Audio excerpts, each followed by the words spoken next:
How's it going? I want to share with you this little project that I've been meaning to do. I want to add an additional light fixture in my attic. I have the one right here, and I have another one around the corner by my heating and air conditioning unit, which is required by code. But if you notice over here, I have where I'm storing a lot of items over the garage. There's no light source over there, so it's really dark. So what I want to do is take this light fixture here, pigtail into it, and bring another light fixture over here. So I'm gonna go ahead and show you that process. Okay, how do you determine which wire size you use? You definitely want to go into your attic and see what they used prior to this.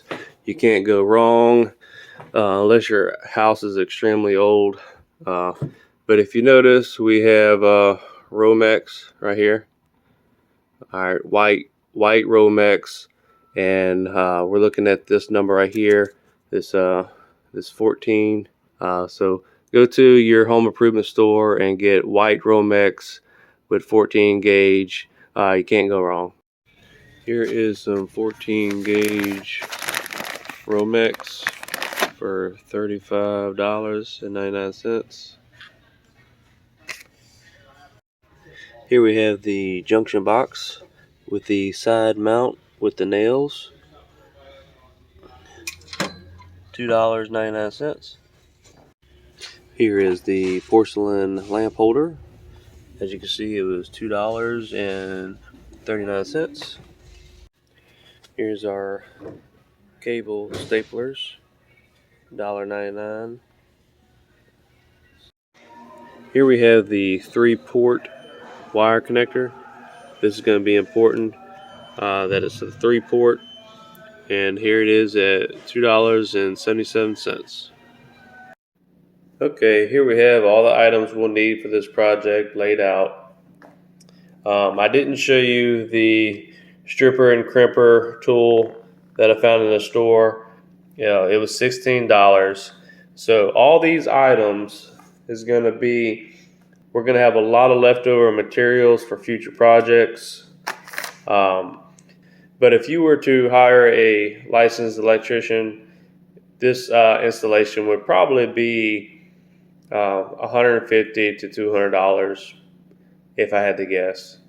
If we have any licensed electricians out there, comment below and let me know what you would have charged for this installation. Okay, the first thing you want to do is pick the location of where you want to add the new light fixture. I chose right here. This process is fairly simple. You just nail in the nails that are already in place. Next, you want to turn off power to the attic lights. Okay, you want to go ahead and remove the existing lamp holder. Once you loosen up the screws a little bit, you just twist. And it comes straight out to expose your wires.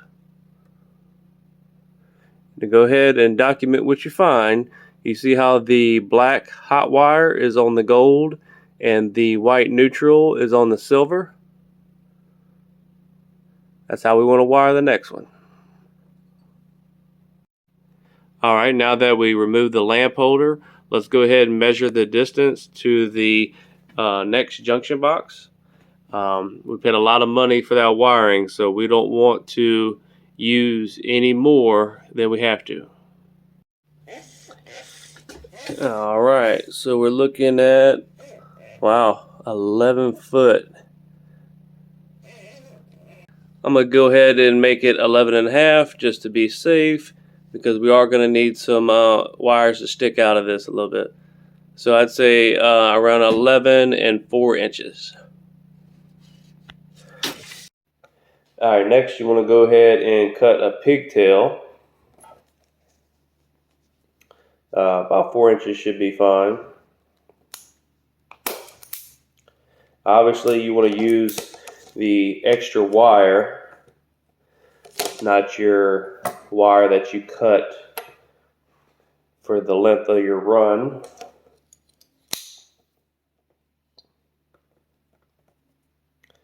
Just going to slice this down the middle.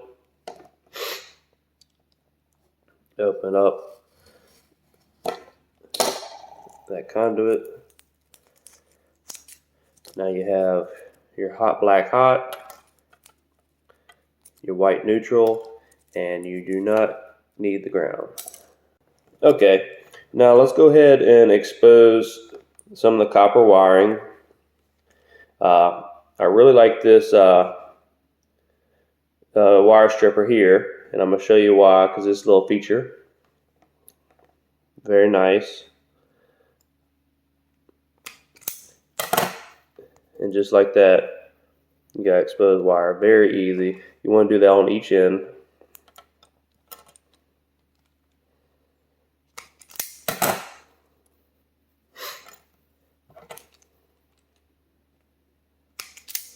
Very quick and easy with this tool.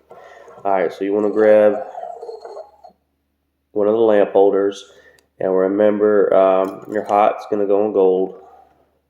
So get you some needle nose pliers. It'll kind of help you, and make you a hook. Some people call it a shepherd's hook. Make you a little hook like that. Put it around your screw.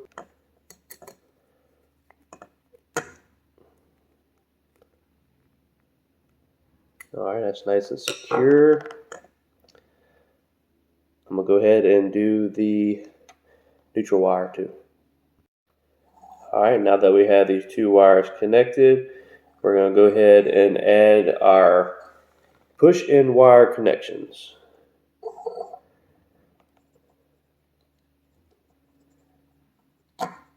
Alright.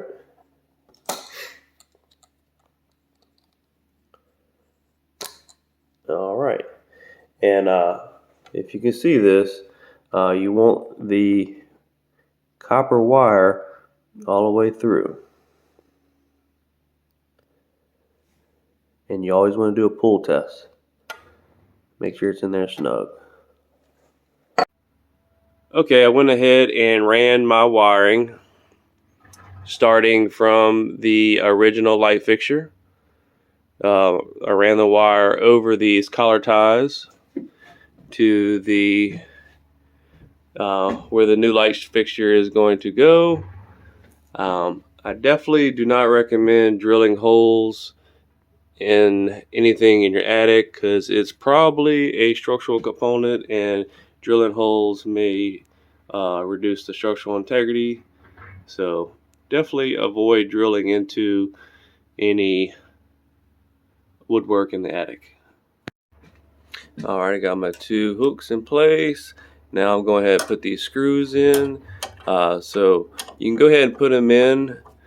Go ahead and tighten them up about majority of the way, because you are going to put it through and twist it and then tighten it up. Alright, as you can see, I got the wires in place, tightened down, nice and snug. Now I'm going to go ahead and try to put this fixture through the holes right here and get that twist. Alright, let's go ahead and snug that down. Now keep in mind, this is porcelain, so it can crack, so it doesn't have to be super tight, just snug.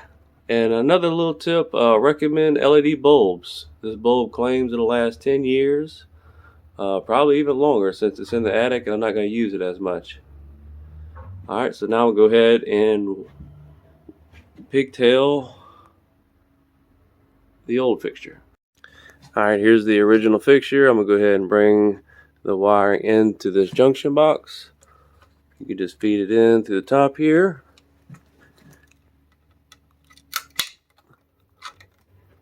What I did was I straightened out these wires that used to have a hook on it, because there no longer needs a hook for this type of installation here.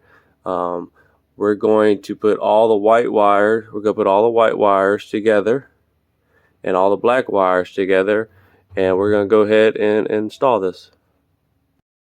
All right, all the white wires are together. All the black wires are together, and once again, make sure you see that copper wiring all the way through those connectors.